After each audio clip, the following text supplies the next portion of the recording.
et après tu rentres dans les vestiaires et là, tu côtoies. Bah, à l'époque, il y avait encore Raoul, Casillas, Guti, Van Nistelrooy. Yo, yo, yo, la team H2F, on se retrouve pour une interview avec Monsieur Julien Faubert, passé notamment par Bordeaux, West Ham, l'équipe de France et le meilleur club du monde, le Real Madrid. Julien, plus de 100 matchs en Ligue 1, plus de 100 matchs en Première Ligue. C'est une belle performance, ça, en tout. Comment tu vas d'abord? Comment tu vas? Écoute, ça va bien. Salut à toi, ça va bien. Tout va bien. Écoute, famille en bonne santé. Je suis en bonne santé, donc tout va bien. Bon, comme je disais, t'as des grosses performances en Première Ligue et en Ligue 1 quand même, plus de 100 matchs. Euh, c'est une belle performance, ça, quand même. Ouais, c'est une belle performance. C'est surtout un rêve de gosse, tu vois, un rêve de gosse que j'ai pu réaliser, rendre fier aussi mes proches. Et vraiment, voilà, j'ai vécu les meilleurs moments de ma carrière, entre guillemets, en jouant au football. Donc, que demander de plus? Franchement, c'était un rêve de jeune garçon réalisé. Et c'est vrai que quand on se retourne derrière et qu'on regarde, voilà, ça reste une fierté quoi qu'il arrive. C'est clair, c'est une fierté. Et avant de démarrer sur ton parcours de footballeur, tu peux nous dire qu'est-ce que tu fais maintenant? Qu'est-ce que tu deviens? Bah écoute, maintenant je suis entraîneur. Entraîneur, je suis dans le sud, dans le 83, Fréjus Saint-Raphaël, au Mhm. club de l'Étoile. Je suis entraîneur de l'équipe réserve. Et en parallèle, je passe mes diplômes d'entraîneur à Clairefontaine, le DES déjà, pour ensuite, pourquoi pas enchaîner avec le pro. Mais voilà, c'est l'avant-dernier diplôme, un gros diplôme à passer. Mais j'essaie de me former et voilà, de rester dans ce que je sais faire, c'est bah, le football et ma passion. Donc voilà, en ce moment, je m'éclate dans ce que je fais. J'essaie de transmettre au maximum aussi et je prends que du plaisir tous les week-ends. En tout cas, on te souhaite le meilleur dans cette nouvelle activité pour toi. Et du coup, on va revenir dans le passé, Julien. J'aimerais que tu nous racontes un peu ton parcours avant ton intégration au centre de formation de l'ESCAN, tu vois, pour qu'on comprenne bien d'où tu pars. Écoute, moi, j'ai un peu un parcours un peu comme la majeure partie des joueurs en France. Voilà, j'ai grandi dans un quartier, dans une famille monoparentale, donc qu'avec ma mère et mes frères. Une maman qui faisait 4 heures du matin, 23 heures, avec trois travails. Euh, j'ai eu une enfance heureuse, hein, quoi qu'il arrive. Mais voilà, c'était pas facile tous les jours. Voilà, je suis quelqu'un qui a pas honte de ce qu'il a vécu. Donc moi, j'ai connu les huissiers, frigo vide, voilà, pas mal de soucis avec une maman qui essayait de s'en sortir du mieux qu'elle pouvait.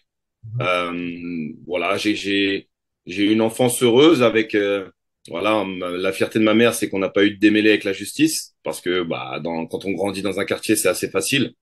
Mais voilà, moi j'étais dans le football à fond, je sortais après les cours, jouer au foot, dès que j'avais du temps, je jouais au foot avec mes potes dehors. Donc voilà, une enfance assez agréable.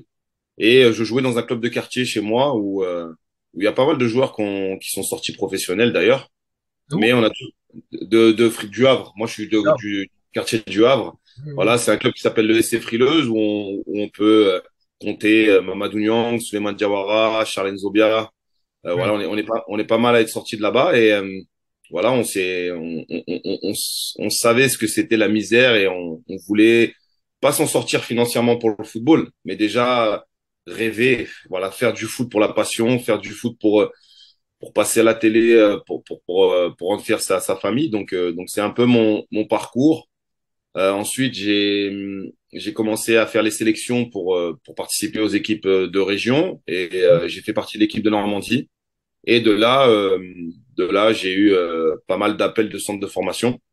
J'ai fait 5 essais, dont 4 avant l'ISCAN, où on m'a dit clairement que ça allait pas le faire, que j'étais pas assez rapide, pas assez puissant, pas assez voilà, des clubs comme Auxerre, comme Le Havre, Oui. comme plein d'autres. Et le dernier de la liste, je vais à l'ISCAN et je sais pas, il voit quelque chose en moi et l'aventure a commencé à ce moment-là. Ouais, et du coup, justement, à l'ESCAN, tu franchis les étapes très vite quand même. Exactement, j'arrive, Ouais, très vite, ouais. il faut que je m'habitue surtout au changement d'environnement parce que moi je viens du Havre, c'est la Haute-Normandie, donc il fait froid, il pleut. là, j'arrive dans le sud, donc la chaleur compliquée à digérer au départ, et puis l'éloignement. Voilà, moi, je suis le petit dernier de fratrie, donc l'éloignement de ma mère, des proches. Mais j'avais qu'un but dans ma tête, c'était de réussir, donc sacrifice à faire. Et oui, je franchis assez rapidement les échelons. Il y avait des joueurs beaucoup plus forts que moi, mais j'étais quelqu'un de très travailleur. Oui. Donc voilà, moi, même si j'avais mal, je continuais et j'ai été surclassé à chaque fois. Et à partir de mes 16 ans, j'oscillais entre le groupe professionnel à l'époque et la réserve. Et j'ai commencé à jouer en réserve déjà à 16 ans. Et ensuite, voilà, les enchaînements ont fait que vers 17-18 ans, j'ai intégré le groupe de l'équipe première, donc le groupe pro, et j'ai commencé à 18 ans en national. Voilà, c'est ça, t'as commencé en national. Et ensuite, tu pars à Bordeaux, mais j'aimerais bien rappeler le contexte, parce que là, à ce moment-là, tu es à la SCAN. La SCAN, vous jouez en national. Bordeaux Mhm. joue le top 5, on va dire, de la Ligue 1 à cette époque quand même. Comment tu arrives à aller à Bordeaux à ce moment-là? Qu'est-ce qui se passe? Mais en fait, je fais la rencontre, si je peux dire, pas la rencontre de ma vie, mais une rencontre qui a impacté mon avenir après par la suite. Je rencontre un de mes agents que je connaissais pas du tout, qui me démarche, qui me dit, écoute, petit, j'ai des bureaux sur Monaco. Si tu veux venir me voir, on discute. Moi, j'ai des opportunités pour toi, mais il va falloir que tu me fasses confiance. Mhm. Donc, je me déplace, on discute. Le courant passe super bien, en fait. C'est quelqu'un de très familial. Et il me dit, écoute, moi, je vais te considérer comme mon fils maintenant. Si tu as confiance en moi, on y va. On signe ensemble et c'est parti. Il me dit il a Bordeaux et Lille. Oui. Euh, voilà, il me dit, par contre, Bordeaux, il va falloir qu'on y aille ensemble et que je fasse le forcing. Et donc, moi, je choisis Bordeaux parce que c'est un club qui m'a toujours fait rêver. Donc on se déplace là-bas et ce que j'ai aimé chez lui, c'est qu'il m'a jamais rien caché. Donc il m'a fait rentrer dans le bureau avec le président. Mhm. Donc au départ le président fermé, hein, qui voilà, moi j'ai des joueurs, des jeunes joueurs chez moi, j'ai pas besoin de prendre un joueur que je connais pas. Et il sort un truc qui m'a surpris et qui a fait qu'on est resté des années ensemble. Il a dit au président entre guillemets, il lui a dit voilà, si Julien ne joue pas au bout de 6 mois dans l'équipe avec les pros, moi, je te paye et comme ça, le deal, il est tranquille. Tu ne dépenses rien, mais je te dis au bout d'un mois ou 2 mois, il jouera déjà titulaire en pro chez toi. Donc, le président, il a rigolé. Ah Ils lui ouais. sont serré la main. Il lui a dit OK. Et Voilà. je fais la prépa et au bout de 2 matchs, je suis titulaire et je suis plus jamais sorti de l'équipe. Mais l'agent, il t'avait déjà, parce que tu me dis, tu le connaissais pas, mais il t'avait déjà suivi, tu connaissais un petit peu, Ouais, ça, on va ouais, il dire. me suivait. Il venait voir des matchs de Cannes. Ah, donc, Euh, ok. voilà, il me connaissait, il connaissait mes qualités, il m'avait vu jouer. Et puis moi je suis rentré dans un créneau où les clubs avaient des petits soucis financiers, donc ils cherchaient dans les catégories à moindre coût d'avoir des joueurs performants, et c'est ce qui s'est passé avec Bordeaux, et l'aventure a commencé à ce moment-là. Voilà, l'aventure commence, tu t'intègres bien, et ensuite, on va arriver à ton premier match en Ligue 1. Même si c'est Mhm. que 2 minutes, mais c'est quand même ton premier match, c'est au Ouais, Vélodrome. c'est Qu'est-ce que ça. tu ressens à ce moment-là? Bah déjà de faire partie du groupe sur le premier match de championnat, Mhm. c'était quelque chose. Ça voulait dire que j'avais bien travaillé pendant la prépa. Je m'attendais pas forcément à rentrer, mais voilà, moi je découvrais vraiment le haut niveau au Vélodrome, donc stade plein dimanche soir. Truc que je voyais à la télé en fait. Et là je me dis, excuse-moi du mot, je me disais putain, je suis au Vélodrome quoi. Je suis au Vélodrome avec des mecs que je regardais à la télé. Je rentre 2 minutes, mais je rentre quand même. Et c'était surtout pour ma mère, je pense, c'était une fierté et vraiment un accomplissement, même si on est loin. Voilà, quand on rentre 2 minutes, ça veut rien dire. Mais une réelle fierté pour toute ma famille de me voir et d'avoir mon nom sur le maillot. Voilà, c'est des choses de gosse qu'on kiffe sur le moment. Et un gros stress aussi avant le match, hein. Voilà, moi qui d'habitude fais la sieste avant les matchs, là, j'ai pas réussi à dormir et c'était vraiment quelque chose d'excitant, mais quelque chose, surtout au Vélodrome, extraordinaire, Oui, extraordinaire. je comprends. Du coup, comme je disais, en tout, avec Bordeaux, tu joues en tout, en globalement, quand même plus de 100 matchs en Ligue 1. Tu Mhm. remportes notamment la Coupe de la Ligue en 2007. Ouais. Pour toi, quel est ton plus beau souvenir avec les Girondins? Je pense, cette saison-là où on remporte la Coupe de la Ligue, mais voilà, moi, mes saisons avec Ricardo, c'était des saisons extraordinaires. C'est quelqu'un qui m'a fait évoluer en maturité. C'était comme un mentor pour moi. Vraiment un relationnel extraordinaire avec lui, presque de père à fils. Oui, Et vraiment, on avait une équipe de potes, en fait. Et c'est pour ça que je pense qu'on a fait des belles choses parce qu'on est arrivé deuxième derrière Lyon. On va en Ligue des Champions, je joue la Ligue des Champions, on gagne la Coupe de la Ligue. Et je me rends compte que c'est vraiment le côté fraternel qu'on avait avec les anciens, hein. Même les anciens nous couvaient énormément, les jeunes. Ils nous accompagnaient beaucoup. Et je pense que cette mayonnaise-là a fait que moi, j'ai des super souvenirs de cette époque-là où le club tournait à 200%, où les gens au club étaient heureux. Et quand j'ai vu ce qui a pu se passer l'année dernière, où, voilà, c'est attristant parce que moi, j'ai grandi avec les Girondins. Et oui. j'y suis retourné après vers ma trentaine et les personnes étaient toujours là. Donc, ils m'ont vu, je suis arrivé, j'étais un jeune, et ils m'ont vu revenir en tant qu'homme et père de famille. Donc, voilà, des choses qu'on n'oublie pas quoi qu'il arrive. Oui. Du coup, là, on va passer de l'autre côté de la Manche. On va Mhm, aller en Angleterre. La saison 2007-2008, tu décides de partir à West Ham et tu mhm, découvres aussi la Première Ligue, le meilleur championnat du monde, faut se le dire. Et là aussi, exactement. pour toi, tu franchis une étape quand même.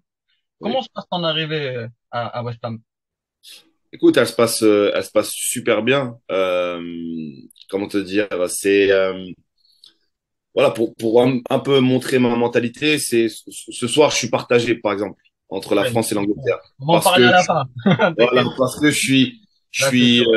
j'ai été accueilli les bras ouverts par un peuple et des gens qui sont hyper ouverts à énormément de choses.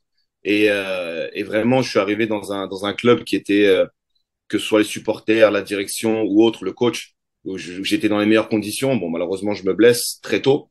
Mais vraiment, c'était des conditions extraordinaires à Londres. Moi, mon rêve, c'était de jouer en première ligue, quoi qu'il arrive. Meilleur championnat au monde, je suis totalement d'accord avec toi. Et de vivre ces émotions et ces ambiances, c'est incroyable. Donc, mon arrivée a été très, très bonne, très, très bien accueillie. Et au départ, je parlais très peu la langue, hein. Je parlais la langue scolaire qu'on apprend à l'école. Et j'ai fait face à des gens qui prenaient le temps de m'expliquer, qui essayaient de me faire comprendre avec leurs mots, chose qu'on sait pas faire en France. Et c'est vrai que ça a été vraiment un truc extraordinaire l'Angleterre. Oui, là, tu changes radicalement d'environnement. Tu te retrouves à jouer des gros matchs presque chaque week-end. C'est ça. Mis à part la première saison, mais dû aux blessures notamment. Mais après, Mhm, tu reviens, t'enchaînes tout ça. Mais comment tu le vis? Parce que tu pars quand même, il y a quelques années, tu étais à l'ESCAN, en national. mhm, Là, mhm. t'es ici. Comment tu le vis quand même? Bah écoute, je le vis, tu sais, quand on est dans la spirale, on s'en rend pas réellement compte. Je m'en rends C'est ça. compte maintenant avec la maturité, l'âge et le fait que j'ai arrêté. Mais sur le moment, on redécouvre un peu tout parce que l'intensité, l'impact, la culture, parce que enfin, pendant les Boxing Day, les gens sont là 3 heures avant, ils sont là 3 heures après, ils restent 3 heures après. On change totalement et on se rend compte que le football chez eux, c'est vraiment une religion. Et on réalise vraiment que ce sport-là, il peut procurer des émotions extraordinaires. Et c'est vrai que quand tu te retournes un petit peu, parce que ça m'est arrivé, tu te dis, voilà, le petit gars de quartier où tu avais une maman qui bossait qui bossait dur et que des fois, bah, le soir, tu déjeunais parce qu'il y avait rien à manger. Et bah, tu te rends compte que tu as vachement évolué et que par les sacrifices de ta famille et aussi tes propres sacrifices jeunes et d'y croire, bah, tu as réussi à faire quelque chose. Donc, c'est hyper valorisant, mais on s'y attarde vraiment quelques secondes parce qu'on est vraiment dans la spirale du monde professionnel et t'as pas le temps d'avoir trop de sentiments, en fait. Oui. Mais c'est vrai qu'avec West Ham, c'est une vraie histoire d'amour entre vous et surtout Ouais. aussi avec les supporters, c'est une histoire spéciale parce que des fois même quand tu reviens et tout, Mhm. ils te mettent à l'aise bien. Mhm. Comment tu l'expliques cette relation avec les supporters surtout? Bah, déjà, c'est la mentalité anglaise. Ce que je peux voir et avec des collègues qui ont pu le vivre en France, c'est que tu peux passer 18 ans dans un club et en France, on t'oublie très rapidement et on te laisse partir comme si tu n'avais pas apporté quelque chose au club. Mhm. Après, en Angleterre, c'est totalement différent. En Angleterre, pour un peu mettre le contexte, il y a des gens qui se font incinérer, qui mettent leurs cendres dans les coins des stades. Ah oui. Ah oui. Voilà, tellement ils sont fans de génération en génération. Et moi, ça s'est créé au fur et à mesure parce que je suis quelqu'un qui, je pense, hein, n'a jamais triché sur un terrain et ils adorent ça. S'il fallait que je mette ma tête ou il fallait mettre le pied, je l'aurais mis. Et surtout parce que à un moment donné, J'ai ma maman qui a eu un problème de santé, malheureusement, et je l'ai appris le lundi, malheureusement, paix à son âme. Elle est décédée le vendredi, mais le samedi, j'étais sur le terrain. Et les supporters l'ont appris. Et à partir de là, il s'est créé quelque chose qui a fait que, en fait, tant qu'on a du respect pour le club, ils ont énormément de respect pour vous. Et c'est vrai que j'y suis retourné avec mon fils aîné pour son anniversaire et vraiment sa réaction a été, putain, papa, on dirait que t'es jamais parti. Mais Ouais. parce que j'ai toujours mouillé mon maillot, je me suis toujours arraché pour le club. Et même quand on est descendu, je suis resté.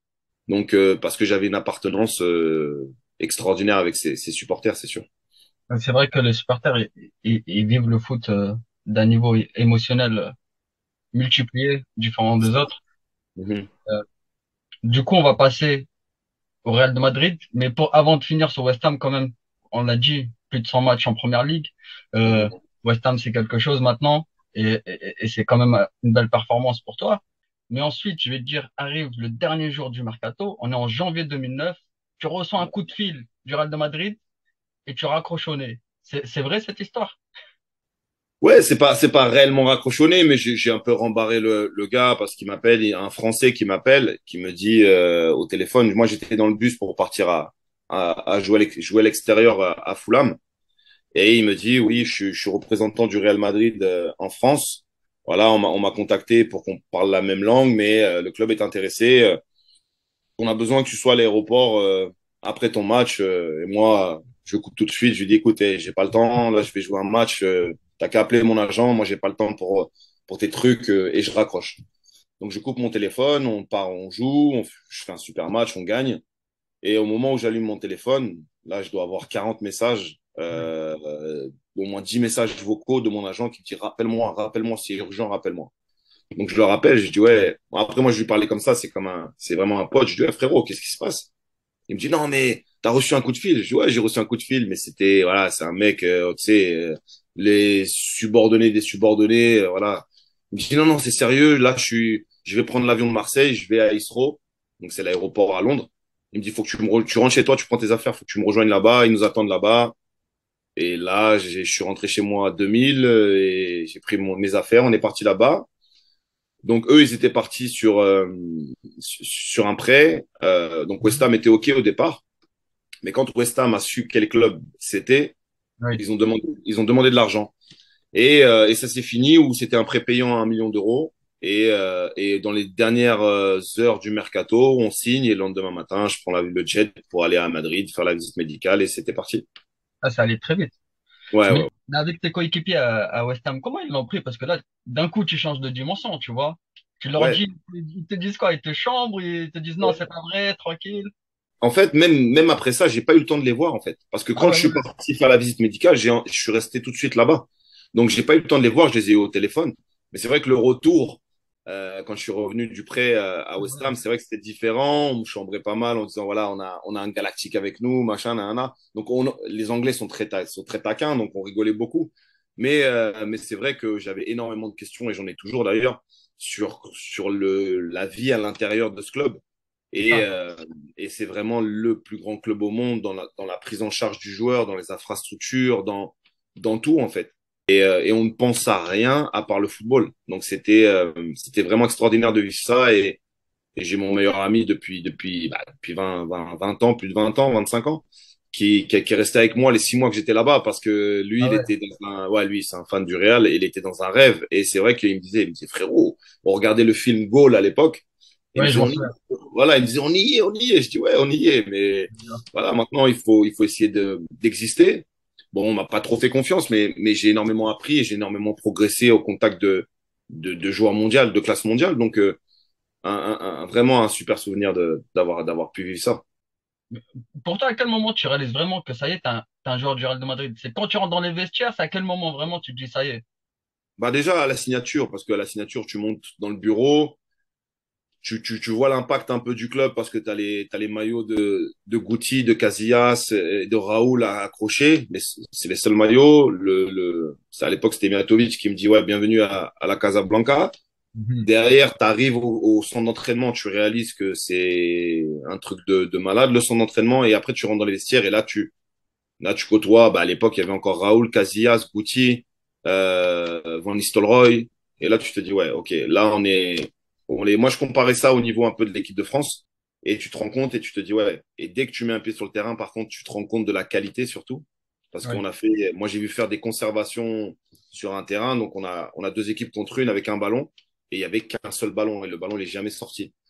Ah Donc, ouais. tu te rends compte de la qualité, de la vitesse de jeu, de l'intelligence de jeu et des égos aussi auxquels il faut faire attention. Mais voilà, à l'époque, le patron, c'était Raoul et on le savait tous, quoi. C'était le capitaine, ouais. Ouais, Et, et du coup, ça se passait comment justement avec ces joueurs-là, Raoul, Casillas, Robben? Est-ce qu'ils donnaient des conseils aux jeunes ou genre c'était chacun pour soi? Raoul c'est quelqu'un de très solitaire. Lui, il avait son kiné, il avait ses soins, il avait parfois ses programmes perso. Donc lui, il était un peu à part. Après, moi, j'ai rigolé beaucoup avec Salgado qui parlait anglais. Avec Gucci. Gucci aussi était quelqu'un d'assez marrant. Après, on était beaucoup de jeunes. Moi, j'ai côtoyé tous les Néerlandais qui étaient là-bas. Moi, je les ai côtoyés au championnat d'Europe. On a joué contre eux, donc je les connaissais aussi au niveau, puis ils parlaient anglais, donc c'était beaucoup plus facile. Moi, j'ai appris, enfin, l'espagnol est venu très rapidement. Au bout d'un mois et demi, je parlais espagnol couramment. Oui. Et c'est vrai que, voilà, Van Nistelrooy, enfin, tous les anglophones, c'était facile. Et j'étais avec mon pote de l'équipe de France Espoir, Lassana Diarra aussi. Oui. Donc, non, ça, franchement, en fait, c'est investir comme un autre. Ça rigole, ça délire, ça s'embrouille.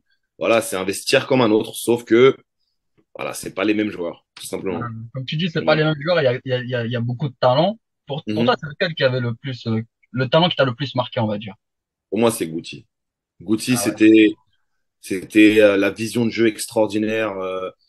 Voilà, moi, je me souviens d'une action où je suis le côté droit, il est à l'intérieur du jeu, je l'appelle tout le long, il me jette pas un regard et au dernier moment, sans regarder, boum, il m'envoie une balle traversante de 40 mètres dans les pieds. Et là, je me dis, ah ouais. Là, je me dis, ah ouais. Et en fait, lui, c'est juste que, un peu caractériel, mais pour moi, il a pas été évalué à sa juste valeur. Pour moi, il a Oui. été sous-coté parce que c'est un joueur extraordinaire, extraordinaire. Extraordinaire, Gucci. Ouais, moi, je m'en souviens d'une de ses passes décisives Ouais, à Dembélé en ouais, talonnade. Une c'est talonnade, ça, mais personne s'attend à ça. c'est ça, Personne. c'est ça. Incroyable, Non, Gucci. extraordinaire, ouais, ouais. Et du coup, dis-moi, quel est ton meilleur souvenir avec le Real de Madrid? Je dirais ma première entrée à Bernabeu. C'était mon premier match. Oui. J'ai dû rentrer 10 minutes, je crois, ou un peu moins, ou un peu plus. Mais c'est un beau souvenir parce qu'on sent la pression de ce stade. Faut le voir pour le sentir, en fait. C'est un stade qui est pas ouvert, c'est un stade qui est vraiment droit. Donc, on sent la pression des supporters. Et au premier ballon, je me souviens, au premier ballon, j'essaie de faire une passe dans l'intervalle, je rate ma passe à l'adversaire et on sent la pression derrière soi. Oui. Mais ça reste un beau souvenir parce qu'en fait, c'était moi dans ma vie et dans mon objectif, depuis tout petit, je me suis créé des étapes en fait. Donc, rentrer dans un centre, jouer en pro, jouer pour l'équipe de France et jouer pour un des plus grands clubs au monde. Et là, je réalisais un de mes rêves, c'était de jouer pour un des plus grands clubs au monde. Donc, même si j'ai eu très peu de temps de jeu, comme je dis, c'est ce que j'ai pu apprendre, surtout dans mon passage au Real, c'est la culture de la gagne. C'est-à-dire que c'est des mecs qui ont tout gagné. Voilà, moi, j'ai joué avec Cannavaro, qui venait juste d'être Ballon d'Or, Raoul, plusieurs Ligues des Champions. Et en fait, les mecs, tu te rends compte que même dans les petits jeux, ils veulent tout gagner. Et ils ont la rage de gagner. Donc, j'ai appris ça vraiment où il y a pas de, enfin, les mecs se relâchent jamais. Donc c'est un peu ce qui m'a servi après par la suite parce que c'est qu'on apprend toujours des meilleurs, quoi qu'il arrive.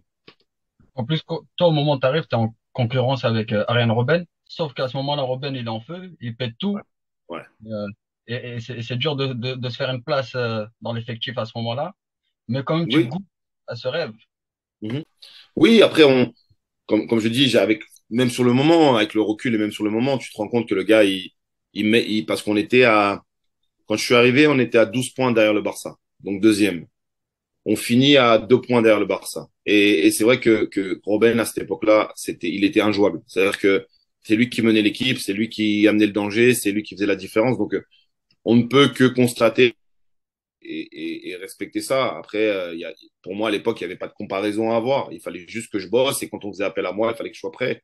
Voilà, ça fait partie du jeu, mais en tout cas, j'ai énormément progressé là-bas. D'accord.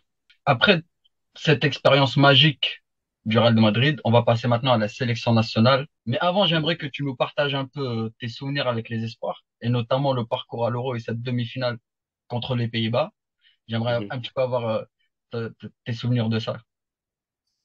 Bah, pareil, hein, je pense qu'on avait une équipe où on écrasait tout le monde. On avait une sacrée équipe à l'époque. Même le match qualificatif contre l'Angleterre, je pense on fait un super match et on arrive à l'Euro où dans notre poule, voilà, on avait le Portugal, l'Allemagne et la Serbie, je crois, ou la République tchèque, je sais plus. Et pareil, on survole notre poule, on gagne 1-0 contre le Portugal, 3-0 contre les Allemands et je crois 4-0 contre la République tchèque ou la Serbie et on tombe les Pays-Bas. Donc pour tout le monde, hein, c'était la finale avant l'heure.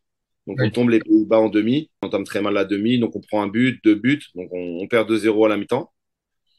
On revient, on prend une soufflante de René Girard qui nous rentre dedans. Et en deuxième mi-temps, il y a un centre, je crois, oui, il y a un centre, je marque de la tête. On revient 2-1. Et sur les dernières minutes, on a un coup franc de Brian Bergogneau qui jouait à Lyon à l'époque. On revient à 2-2. Prolongation. Et pendant les prolongations, en fait, l'arbitre siffle, je l'entends pas. Il y a un ballon en retard. On arrive tous les deux avec Drenthe. De toute manière, tout le long du match, on s'est rentré dedans. Et les Pays-Bas sont champions contre la République tchèque, qui sont champions en finale. Mais si je dois avoir, parce que moi, je suis pas quelqu'un qui vit avec des regrets, je pense que c'est mon seul regret. On aurait dû être champion d'Europe. Oui. On avait l'équipe pour, on était parti pour. Et malheureusement, voilà, j'en ai discuté encore avec René, avec qui je suis très proche. Et je dis pas qu'il m'en veut encore, mais c'est vrai que ce carton rouge-là, il fait mal parce que je pense qu'on avait pris le dessus mentalement et on commençait à les écraser, en fait. Et ça faisait longtemps je crois que ça faisait longtemps que les espoirs n'avaient pas été à l'Euro. Et là, je pense on avait une histoire un peu toute tracée. Malheureusement, c'est pas fait. Oui. Du coup, après les espoirs, on passe à la sélection A. 2006 arrive ta première convocation en équipe de France. Tu te Mhm. souviens comment tu l'as appris? Ouais. J'étais devant mon canapé. J'étais dans mon canapé. Parce que normalement, on envoie des présélections, des choses comme ça. J'étais encore avec mon ex-femme et je lui dis, écoute, je crois que je suis en équipe de France. Elle me dit, arrête tes bêtises. On regarde et là, mon téléphone d'un coup, bam, bam, bam, bam, bam, bam, bam, bam, bam, félicitations, félicitations. Je dis, ouais, bon, c'est bon, j'y suis. Et c'est parti de là. C'est Ouais. parti de là. Et du coup, quand tu arrives, on te donne le numéro 10 de Zidane, qui venait de prendre sa retraite. Ça représentait Mhm. quoi pour toi de voir ton nom avec le numéro 10 sur le maillot? Bah, au début, moi, je suis plus jeune, donc j'ai pas eu le choix. Donc, c'est tous les anciens. À l'époque, il y avait Abidal, Thierry Henry, Trezeguet. Donne notre petit numéro 10. Donc, pas le choix. J'ai eu, franchement, 3 minutes dans le vestiaire où je me suis dit, putain, là, j'ai le numéro de Zizou quand même. Et après, tu restes dans ton match et tu restes dedans. Mais c'est un maillot qui est sous cadre et qui est à la maison parce que voilà, ça reste quelque chose d'important, surtout en équipe de France. Il a un symbole précis, ce numéro en équipe de France. Donc, non, c'était une fierté, déjà une fierté de représenter son pays et une fierté de pouvoir faire partie d'une belle équipe. Oui. Du coup, première sélection contre la Bosnie et tu marques ton premier but, une entrée Mhm. parfaite. T'as encore des Ouais. souvenirs de l'action du but? Ouais, je m'en souviens totalement. Je crois que c'est Titi qui part côté gauche, donc Thierry Henry qui part côté gauche. Il rentre sur son pied droit, il fait une passe à l'intérieur. Je sais plus si c'est Sylvain Wiltord qui laisse passer ou pas. Je suis derrière, je contrôle. J'hésite à frapper. Je refais un petit crochet pour me désaxer. Je frappe et elle est contrée et elle rentre. Et je donne la victoire à l'équipe. Et vraiment, le rassemblement de tout le monde m'a fait plaisir, mais c'était une sensation. Au début, je réalise pas vraiment que je marque. Et je me dis, ouais, bah, j'ai marqué. Vraiment une sensation extraordinaire. Vraiment, on réalise pas sur le coup, mais c'est vraiment après à l'hôtel, quand t'es posé, tu te dis, ouais, j'ai marqué. Et là, c'est totalement différent parce que tu joues pour l'équipe A et tu sais que normalement la majorité de la France te regarde, donc une fierté encore plus importante. Et j'ai envie de te dire, je crois que tu fais même partie des meilleurs en termes de pourcentage temps de jeu et buts marqués avec l'équipe de France. Non, mais c'est vrai. Est-ce que Ben pour toi, oui, c'est un petit regret pour toi de ne pas avoir eu plus de chance? Tu vois ce que je veux dire? ouais, ouais, parce que moi je suis un compétiteur, donc oui, j'ai le statut d'international, mais je me sens pas vraiment international parce qu'un match et j'ai été appelé une autre fois et je suis resté dans les tribunes. C'est pas vraiment, même si je reste, voilà, j'ai fait partie de cette équipe. Mais regret, oui et non, j'ai pas forcément de regret parce que là, le relationnel avec Domenech n'est pas passé du tout par rapport à mon choix d'aller à West Ham. On m'a reproché d'aller dans un club qui faisait pas partie du Big Four à l'époque. Mais il faut pas oublier que quand il prend un ami à moi, Pascal Chibunda, qui est à Wigan, Wigan est dans le deuxième partie de tableau.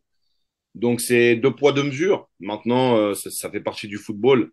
Et comme je dis, ça, c'est pas, moi, j'ai pas de regret par rapport à ça. J'aurais pu apporter quelque chose à l'équipe de France à l'époque, mais M. Domenech, on a voulu autrement, c'est tout, c'est pas grave. Le football, comme tu dis, ouais. Exactement. Des fois, tu as des décisions dans le football, tu peux pas comprendre. C'est C'est comme ça. ça. Du coup, Julien, en termes de sélection, tu as quand même également 10 sélections avec la Martinique. Qu'est-ce que ça Mhm. représente pour toi? Ah là, c'est autre chose. Là, c'est vraiment un choix du cœur. C'est mes origines. C'est tout l'esprit qui va avec.